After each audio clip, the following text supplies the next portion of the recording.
नमस्कार मंडळी.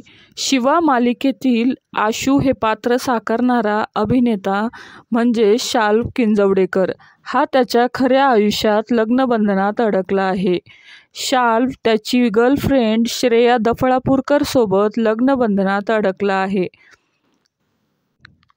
शाल्व आणि श्रेयाच्या लग्नाचे फोटोज आणि व्हिडिओ सोशल मीडियावर प्रचंड व्हायरल होत आहेत. चाहत्यांनी त्यांच्यावर शुभेच्छांचा वर्षाव केला आहे. त्यांनी लग्नामध्ये पारंपरिक लूक परिधान केला होता. अनेक कलाकार मंडळींनी शाल्व आणि श्रेयाच्या लग्नात हजेरी लावली. तर मंडळी, पहा लग्नाचे खास क्षण.